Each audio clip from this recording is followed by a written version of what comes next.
Madam ఈసారి elections ఎలా ఉండబోతున్నాయి అంటారు? ఈసారి ఎలక్షన్ పక్కాగా వైసీపీ మీదే ఉంటుందని మేమందరం కూడా భావిస్తున్నాం. అంటే మరి వైసీపీకి ఈసారి డిపాజిట్లు కూడా రావు అని సవాల్ చేస్తున్నారు కదా.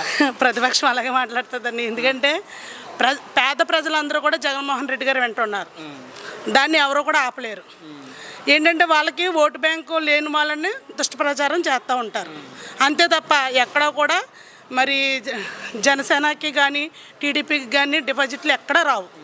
175 నియోజకవర్గాలు 175 నియోజకవర్గాలు కూడా మరి వైసీపీ అధికారం చేపడుతుందని అనుకుంటున్నాం. అంటే ఇప్పుడు మరి వైఎస్ షర్మిల గారు కాంగ్రెస్ పార్టీలో జాయిన్ అయ్యారు కదా, మరి ఇలా జాయిన్ అవ్వడం వల్ల జగన్ గారు ఇబ్బంది ఉంటుంది అనుకుంటున్నాను. ఏముంటుందండి ఆయనకి, ఎందుకంటే మరి కాంగ్రెస్ ప్రభుత్వం ఈ ఆంధ్రప్రదేశ్ రాష్ట్రానికి ఏం చేసిందన్నది ప్రజలందరూ కూడా గుర్తుపెట్టుకున్నారు. ఈ ఏంటంటే ఆంధ్రప్రదేశ్ని 2 భాగాలుగా విడదీసింది కాంగ్రెస్ ప్రభుత్వం. కాబట్టి ఈ ఎవరు కూడా కాంగ్రెస్ వైపు అన్నది లేదు.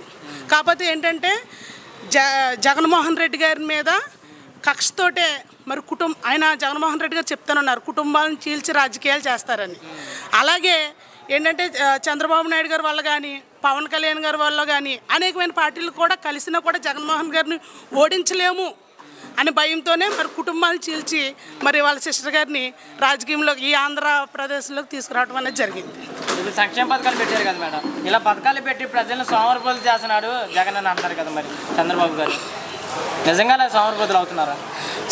ఒక పేదవాడికి ప్రభుత్వం నుంచి వచ్చే పథకాల ద్వారా సోమరిపోతులు అవుతున్నారని నిజంగా దుష్టప్రచారం చేస్తున్నారంటే వాళ్ళు నిజంగా మానవత్వం లేని మనుషులు. ఎందుకంటే పేదవాడికి ప్రభుత్వం ఒక అండగా ఈ సంక్షేమ పథకాలను ప్రవేశపెట్టి అంటే కరోనా టైంలో ఈ సంక్షేమ పథకాలు పేదవాడికి అనేక రకాలుగా ఉపయోగపడ్డాయి. మరి సోమరిపోతులు అంటే ఇప్పుడు ఈ పథకాలు లేకపోతే సోమరిపోతులు కాదా? ఈ పథకాల వల్ల సోమరిపోతులు అయిపోయారా?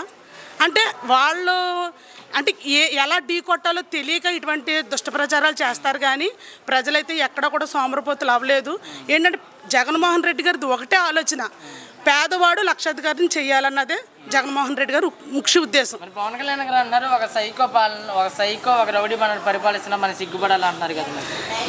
అంటే ప్రజలకు మంచి చేసేవాళ్ళు సైకో ఎలా అవుతారండి చెప్పండి? ఆయన పూటకో మాట మాట్లాడి కూడా ఆయన సైకో. ఎక్కడ ఉంటే అక్కడ పుట్టాను, ఇది ఏంటి ఈ ఊరు నాది అంటాడు. కాసేపు ఏమో నేను ఏంటి నర్సాపురంలో తప్పుపోనంటాడు, లేదా తిరుపతిలో పుట్టానంటాడు. ఆయనే క్లారిటీ లేడు. ఆయన ఒక గజిని.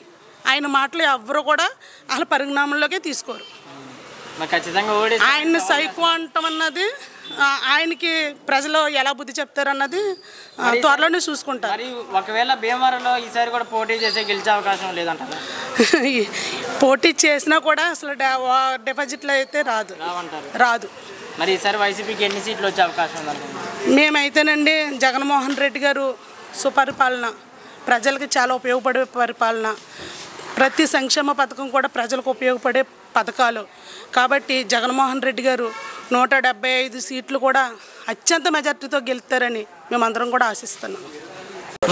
మరి చంద్రబాబు గారు కూడా కొన్ని పథకాలు పెడతాన్నారు, మరి ఆ పథకాలు నమ్మొచ్చు అంటారా? చంద్రబాబు నాయుడు గారు ప్రజల్లోకి 6 పథకాలను తీసుకొచ్చారు. గతంలో 600 హామీలు ఇచ్చి అధికారంలోకి వచ్చాడు ఆయన. ఏ ఒక్కటే కూడా నెరవేర్చలేదు. కాబట్టే ప్రజలందరూ కూడా మరి జగన్మోహన్ రెడ్డి గారిని ఎన్నుకోవడం జరిగింది. జగన్మోహన్ రెడ్డి గారు అయితే ఏదైతే హామీ ఇచ్చారో అది సంక్షేమాలను అన్నింటిని కూడా ప్రజలకు అందిస్తారు. కానీ మరి బాబు గారు ఒక మాట అంటున్నారు, అంటే బాబు షూరిటీ భవిష్యత్తు గ్యారంటీ అంట. అది ఆయనకే మొన్న మధ్యలో 4 షూరిటీ ఉండి ఆయన తీసుకొచ్చారు.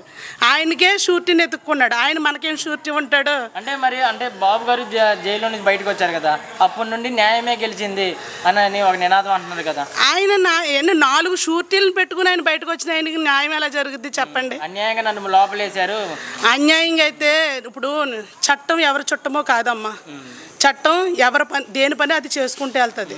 ఆయన అన్యాయంగా అరెస్ట్ చేస్తే ఈ చట్టాలు ఎందుకు, ఈ కోర్టులు ఎందుకు, ఈ వ్యవస్థలు ఎందుకు? ఆయన అవినీతి పరిచి చేశాడు కాబట్టి ఆయన అరెస్ట్ చేయడం జరిగింది. ఆయన 4 షూరిటీలను పెట్టుకుని ఆయన రావటం జరిగింది. ఆయనకు లేని షూరిటీ మనకి ఇస్తాడంట.